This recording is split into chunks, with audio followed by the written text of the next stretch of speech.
You will hear a number of different recordings, and you will have to answer questions on what you hear. There will be time for you to read the instructions and questions, and you will have a chance to check your work. All the recordings will be played once only. The test is in 4 sections. Write all your answers in the listening question booklet. At the end of the test, you will be given 10 minutes to transfer your answers to an answer sheet. Now turn to Section 1 on page 2 of your question booklet.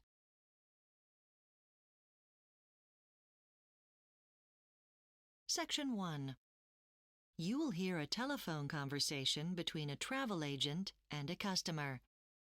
First, you have some time to look at questions 1 to 6 on page 2.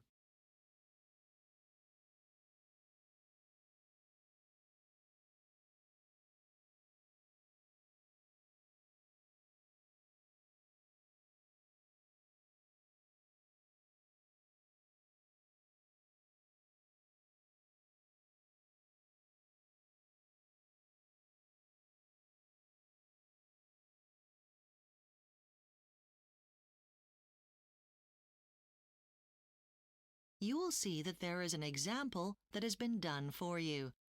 On this occasion only, the conversation relating to this will be played first. Hello, Bakewell Travel. How can I help? Oh, hello. My name's Sarah Carter. I wonder if you could tell me about the price of plane tickets to Dubai.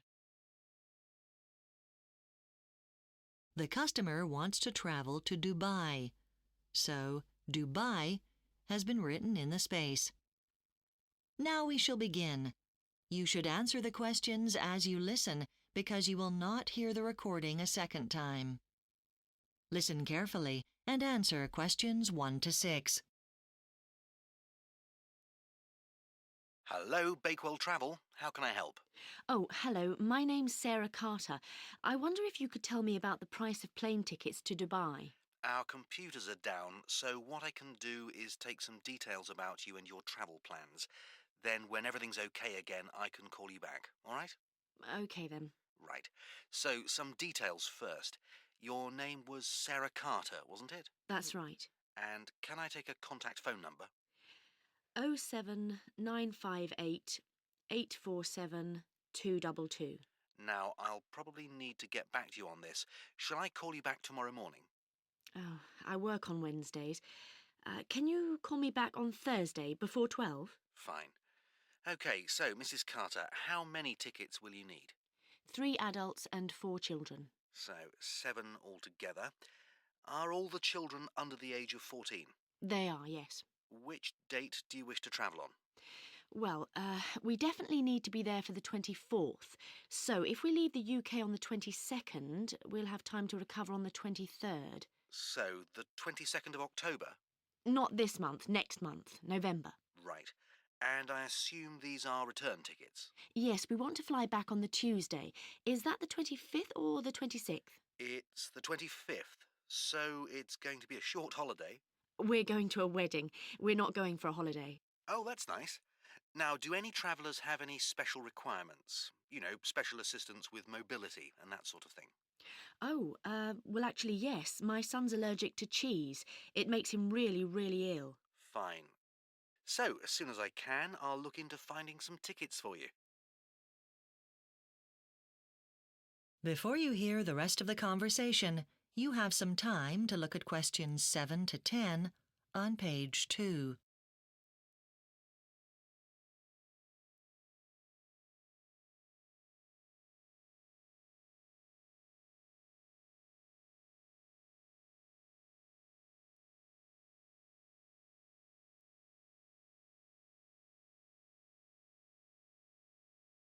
Now listen and answer questions 7 to 10. Now, I wonder if I could just ask you a couple of questions as part of our market research. Would you be happy to do that? Will this take long? Just a couple of minutes, that's all. OK. So, how many foreign visits have you made in the last 12 months? About 6, I suppose. And where was your last foreign trip? Well, I was in Egypt in May, then most recently India. Oh, nice. Yes, I'm off for some IT training in Bangalore next month, actually. And was that a vacation? I'd love to go back there for a holiday, but it was for business this time. And I presume you use the internet? I do, yes. And so you've seen our website? Yes, I had a look this morning, actually. Well, we had it redesigned a month ago, and we're keen to get feedback on how our customers find it, so... Oh, right. OK. Well, I have to say I found it terribly slow, so I just gave up and thought I'd give you a call. Oh, well, I'm sorry to hear that. But yes, it does happen sometimes. Um, would it be okay for us to email you with any promotional offers? I suppose so. Well, OK, my address is carter.s@speedtech.com. Is that SPEEDTECH? Yes. That's great. And can I ask how you found out about Bakewell Travel? That is the end of Section 1. You now have half a minute to check your answers.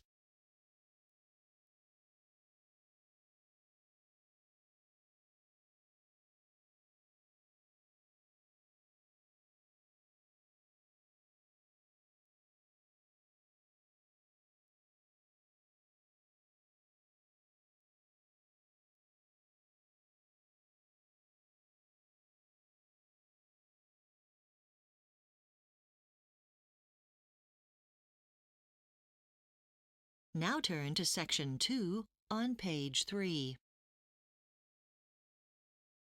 Part 2.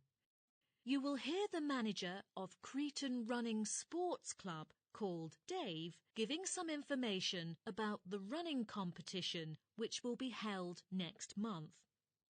First, you have some time to look at questions 11 to 17.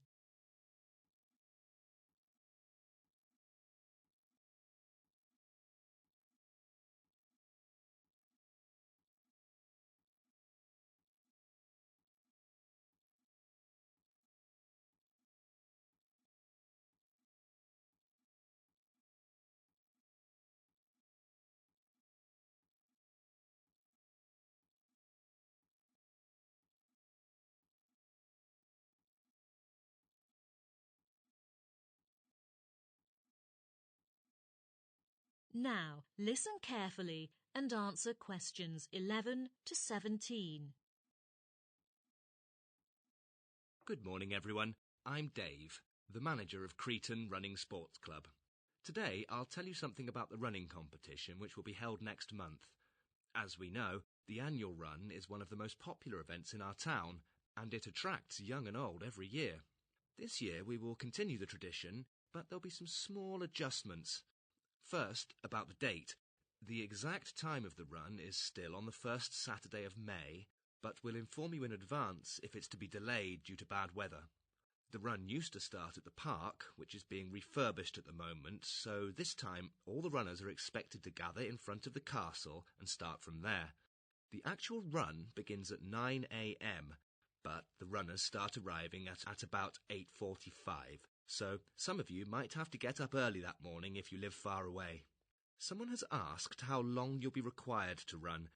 In the past few years, the runners have had to complete the distance of 5 miles, but most people want to do a bit more than that, so we will lengthen it to 7 miles this time. Some of you might not be sure whether you can run that far, so you'd better start doing a bit of training. I'm excited to tell you that this year we've got the sponsorship from a big company who has promised to cover all the competition expenses, including the prize for the champion. The runner with the shortest time will be awarded sports equipment worth about £1,000. Each runner will be timed from the starting point till the end. When you cross the finish line marked on the ground of the station, you'll be given a barcode, and you should take this to one of the run volunteers who will scan it.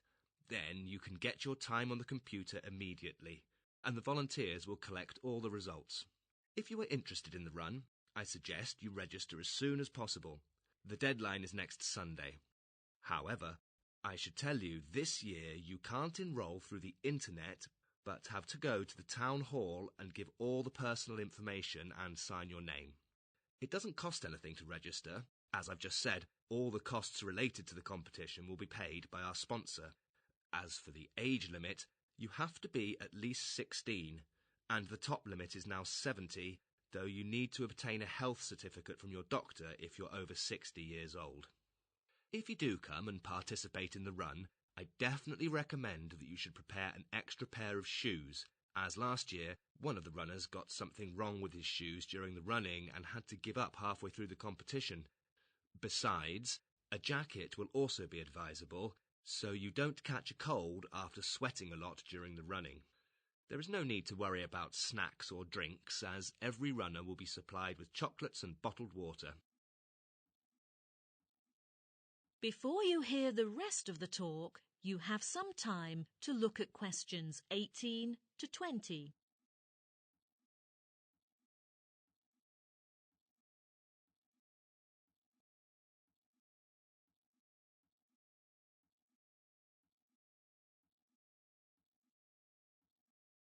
Now listen and answer questions 18 to 20.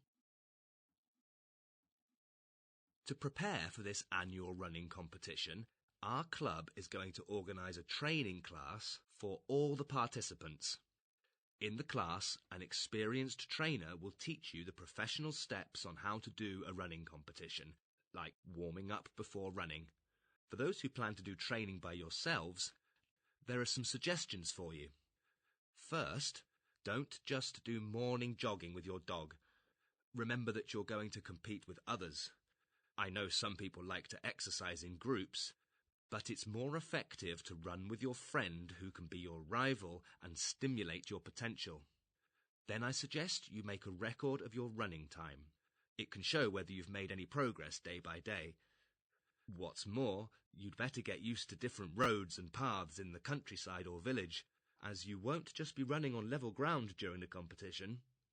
By the way, you don't have to run in all kinds of weather. As I've just said, our competition is going to be held in good weather. Well, that's all the details about the running competition. If you have any other questions, please call our club at 8345 6234. Anyone who is interested in the run, just get started. That is the end of part 2. You now have 30 seconds to check your answers to part 2.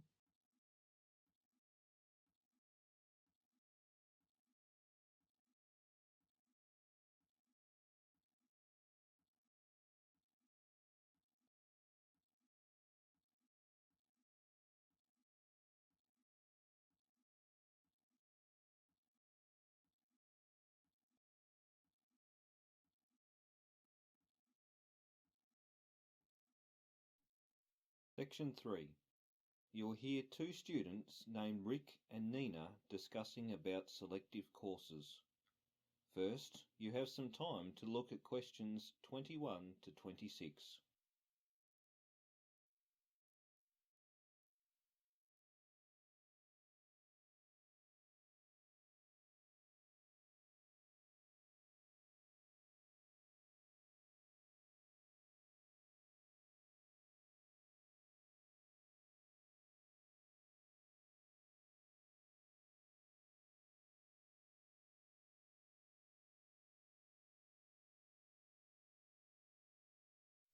Now listen carefully and answer questions 21 to 26. Hey Nina, have you chosen a selective course yet? Not really, Rick. I haven't made up my mind yet. What about you? Me either. We have to decide as soon as possible though. Why? Today's not the final day for choosing selective courses, is it? No, but they will be booked up very soon. Actually, some courses are already full. Really? That's too bad. Well, I was thinking of taking a language course. What do you think? Yes, you can do that. You can choose all courses on the school website except mathematics, since it's a required course for all students. By the way, I think business course is a good choice. Yeah, it's not bad. I think it's going to be quite helpful after we graduate. I think so. Guess what? I wanted to choose information statistics. Why? It's related to our major, so I think it's very useful for us. I mean, we will have an advantage in job hunting. But the bad thing is, it's in the morning, so we have to skip other classes in order to take it. That's not good. We need to find an alternative that is more convenient for us. I know, it's a shame. Nina, I think we need to get to know the courses more before choosing them. Otherwise, we may end up studying something that's either boring or useless. You are right. Maybe we can look online to see if there's information about it. We could also ask our parents for advice. I don't think that's going to help much. People have all kinds of opinions online. We wouldn't know which one to listen to. And our parents probably don't know much about our field. I think the best way is asking the former students who have taken the class themselves. They can tell us how they thought about it from their own experience. Oh, yes. They know it better than anyone, just like how much we know the art design class. Yes, before we took it last year, many people said on the internet that it was quite confusing, but it turned out to be quite easy and helpful, right? It didn't let us down. I definitely value the course. Design is an important skill in today's world. Well, whatever course we want to choose, there are still things I need to figure out. What do you mean? Do you mean things like the time of the courses? Since it's the first time we can choose selective courses, I need to know how to register. I think there will be instruction on our school website for registration. I'll let you know. You are so considerate, Nina. I think that's necessary. We need to make sure we can register as soon as we make up our mind. Before you hear the rest of the discussion, you have some time to look at questions 27 to 30.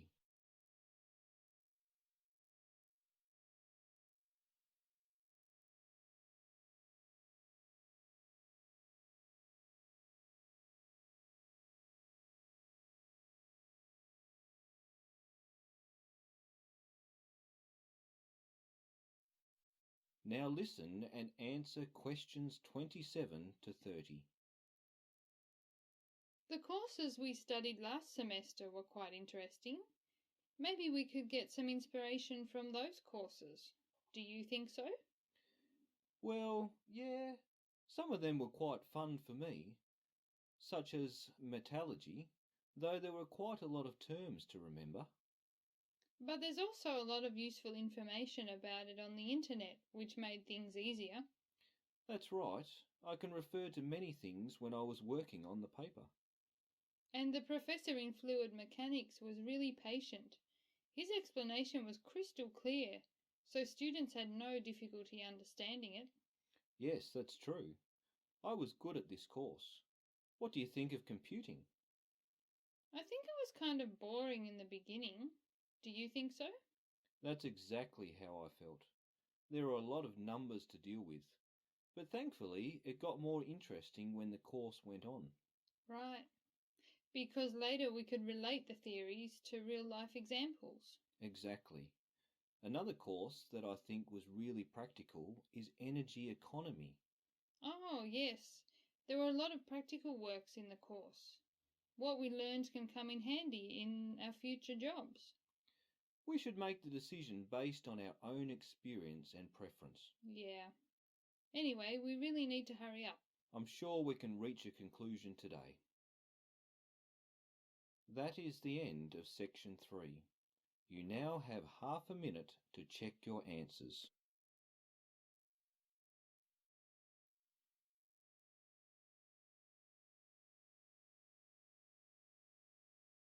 Practice 1. You will hear a lecture about the situation of wild animals, especially wild boar. First, you have some time to look at questions 1 to 10.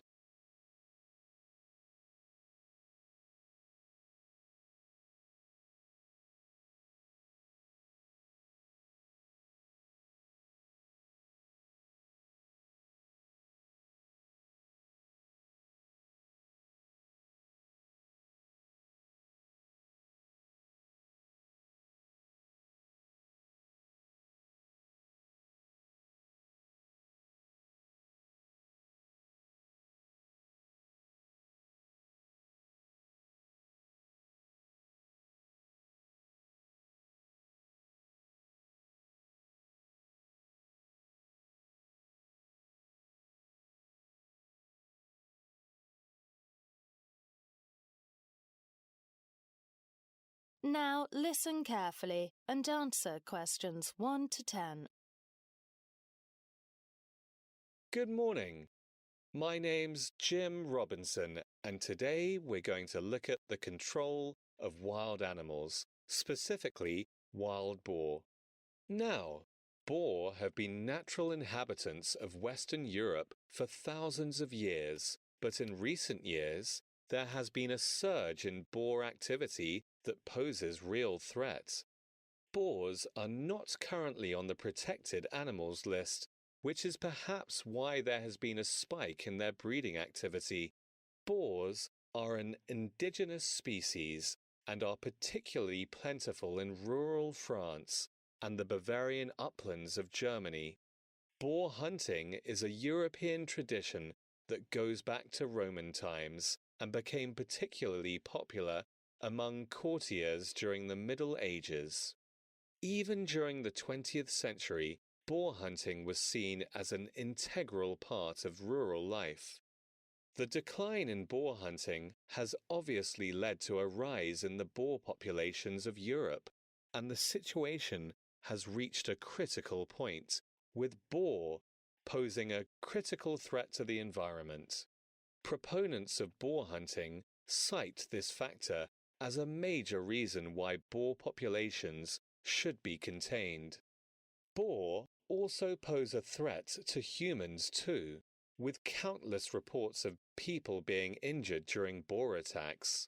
The origins of the wild boar have roots in Germanic, and this perhaps explains their prevalence in Germany. The problems with the boar population Germany have ramifications for the rest of Europe, as boar packs migrate towards Central and Eastern Europe. One of the main issues that is of great concern is the transmission of diseases that infect other species. Dairy farmers in France are particularly concerned as many of them have seen their herds depleted by infections. The methods for containing boar populations have been looked at in great detail, and numerous options are available.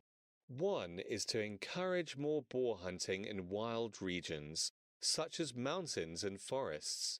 Hunters would be given licenses to hunt, either for food or sport. Of course, boar do pose a threat to human life, so this possibility must be looked at with caution. One method that must be ruled out is poison, as legislation has been introduced prohibiting this. Such methods were tried with rabbits in the 1960s, and this had a disastrous impact on the food chain.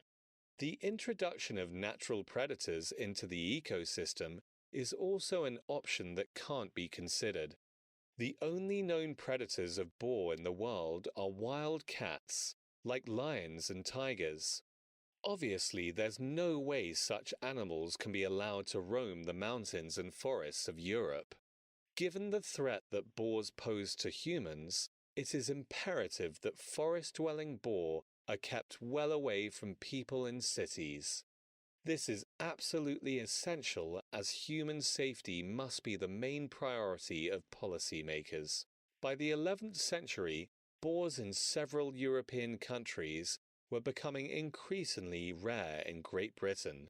King Charles attempted to reintroduce boars in the New Forest area of the country, yet the entire population was almost wiped out during the battles of the English Civil War, when roaming soldiers hunted them for food. During the 1980s, wild boar rearing was encouraged and boar populations began to rise again. By the 1990s, there was a huge rise in the number of boar across England, due in large part to the species no longer forced to live in captivity. Many boar have broken free from farms across England and are breeding at a rapid rate.